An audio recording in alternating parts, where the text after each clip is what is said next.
इथे जमलेल्या सर्व लोकांना सर्वप्रथम माझ्याकडून जय भीम. मी रोहिणी सुभाष पाईकराव, ग्राम महसूल अधिकारी उर्फ तलाठी, आणि सध्या माझी नियुक्ती रायगड जिल्ह्यातील पेण तालुक्यामध्ये झालेली आहे आणि सध्या मी तिथे काम करत आहे.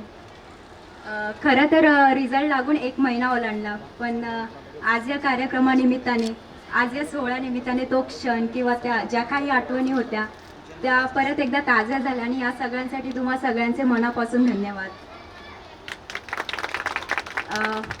माझ्या जर्नीबद्दल जर काय सांगायचं झालं तर माझं लहानपण, माझं स्कूलिंग, शिक्षण वगैरे सगळं मुंबईमध्ये झालं आहे. मी माझी इंजिनिअरिंग विजेटियामधून कंप्लीट केली आणि तिथूनच मला प्लेसमेंट ऑफर देखील झाली होती.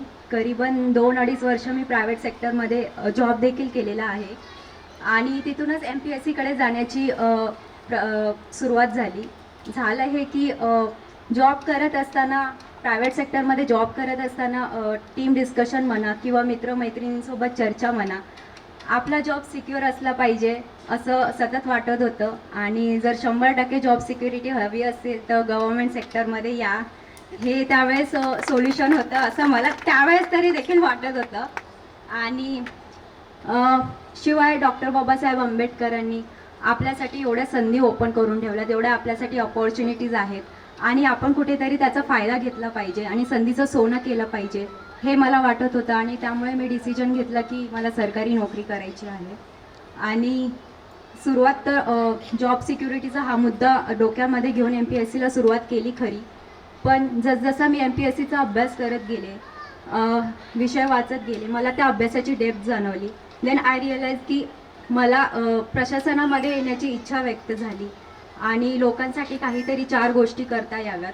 समाजाकडून फक्त काही घेणं नसून एक व्यक्ती म्हणून आपणही समाजाला काहीतरी देता आलं पाहिजे, ही भावना मनामध्ये निर्माण झाली आणि तो हेतू डोळ्यासमोर ठेवून मी अभ्यास करत गेले.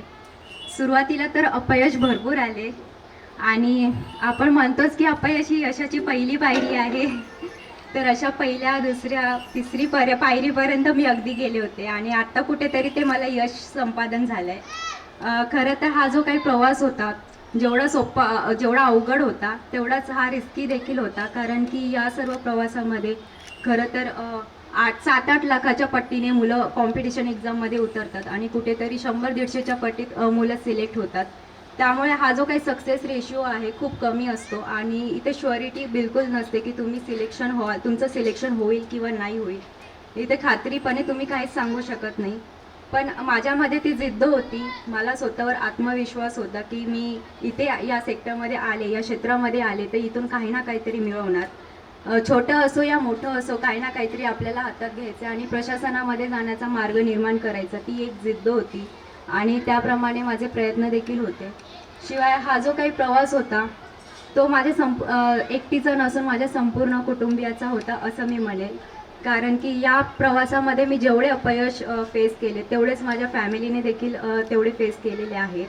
आणि स्पेशली माझ्या आईवडिलांनी मला खूप सपोर्ट केला, खूप पाठिंबा दिला आणि त्यांच्या गायडन्सशिवाय हे काही शक्य झालं नसतं. आणि माझ्या मोठ्या भावाने मला खूप वेळा मोटिवेट केलं, खूप काही चुका लक्षात आणून दिल्या.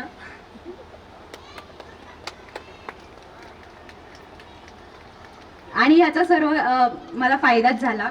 आणि ॲक्च्युली मी हे म्हणेल की हे यश माझ्या एकटीचं नसून माझ्या संपूर्ण कुटुंबियाचं आहे.